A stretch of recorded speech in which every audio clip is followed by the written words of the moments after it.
Hi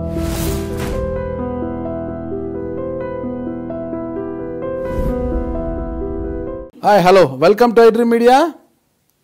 ఉమ్మడి ఆంధ్రప్రదేశ్లో 3 పర్యాయాలుగా ఎమ్మెల్యేగా పనిచేసిన అంటే 2004 నుంచి 2014 వరకు 10 సంవత్సరాల కాలంలో ఉమ్మడి ఆంధ్రప్రదేశ్లో మంత్రిగా, గనుల శాఖ మంత్రిగాను, రాష్ట్ర హోంమంత్రిగాను ఓ వెలిగి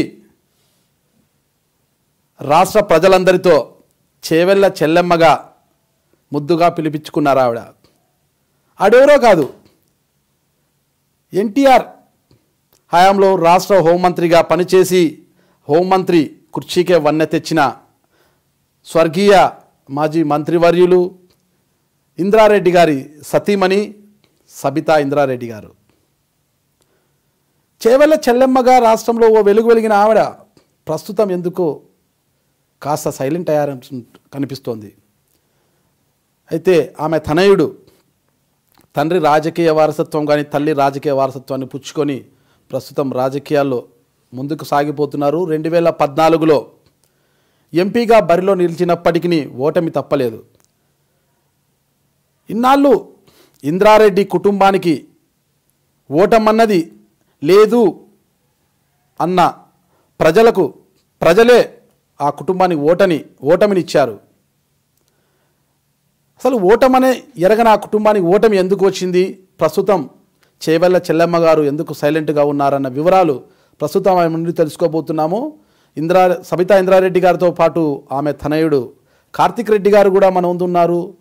వారి ఇరువురి రాజకీయ అంతరంగాన్ని మనం ఇప్పుడు తెలుసుకోబోతున్నాం. నమస్తే మేడం. నమస్తే కార్తిక్ రెడ్డి గారు. చేవెళ్ళ చెల్లెమ్మ గారు ఎందుకు సైలెంట్ అయిపోయారు ఇప్పుడు? సైలెంట్ ఏం లేదండి.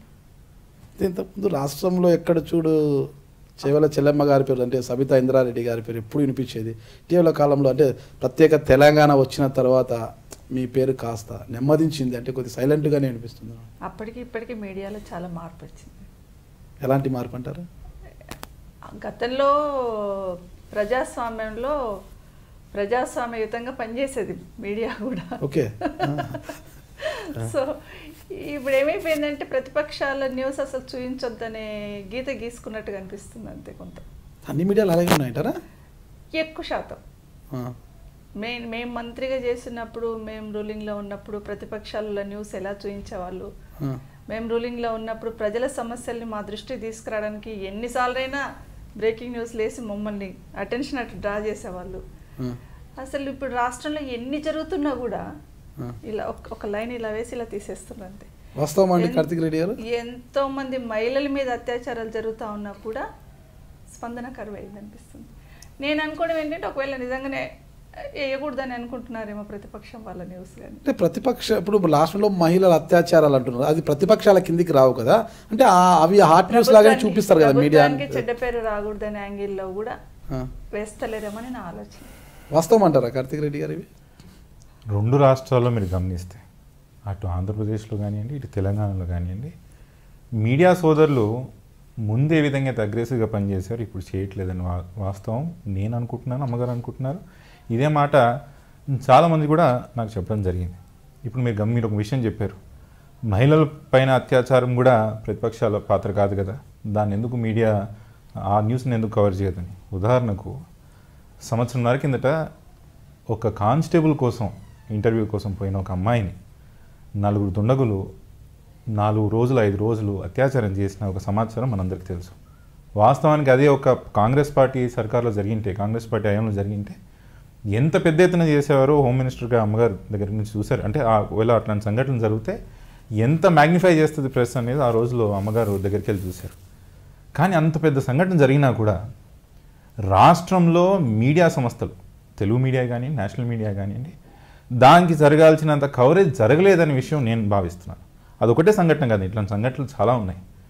మహిళలపైన అత్యాచారమే కానివ్వండి, శాంతి భద్రతల విషయమే కానివ్వండి, కరప్షన్ ఇష్యూసే కానివ్వండి, ప్రతిపక్షాలకు దొరకాల్సినంత స్పేస్ ప్రస్తుతం మీడియాలో దొరకట్లేదని కూడా నేను భావిస్తున్నాను.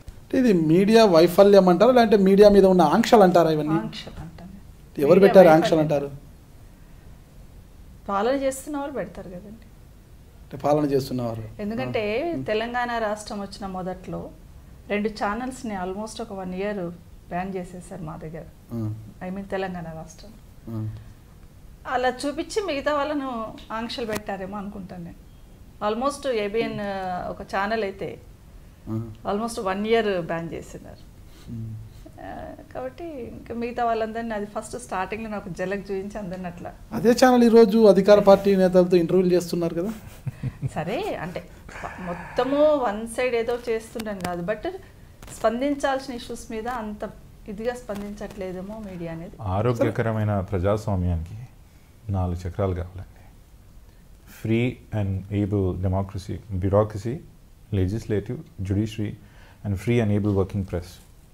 3 తాను స్థానాలను దాన్ని పనిచేసుకుంటూ పోయినా మీడియా దాని పని చేయకపోతే మాత్రం ఈ 3 చేయనంత నష్టం మీడియా చేస్తుంది. ప్రస్తుతం తెలంగాణలో, ఆంధ్రప్రదేశ్లో అదే జరుగుతుందని భావిస్తున్నాను. నమస్కారం అండి, నేను మీ సబితా ఇంద్రారెడ్డిని. నా ఇంటర్వ్యూ i-Dream న్యూస్లో చూడండి. నమస్కారం అండి, నేను కార్తిక్ రెడ్డి. నాది మరియు మా అమ్మగారిది ఇంటర్వ్యూ మీరు i-Dreamsలో తప్పకుండా చూడండి. నాగరాజ్ అన్న చాలా అంతర్గత విషయాలు మాలో తెలుసుకొని మీ ముందు పెట్టే ప్రయత్నం చేశాడు. చూసి ఆస్వాదిస్తానని కోరుకుంటున్నాను. నమస్కారం.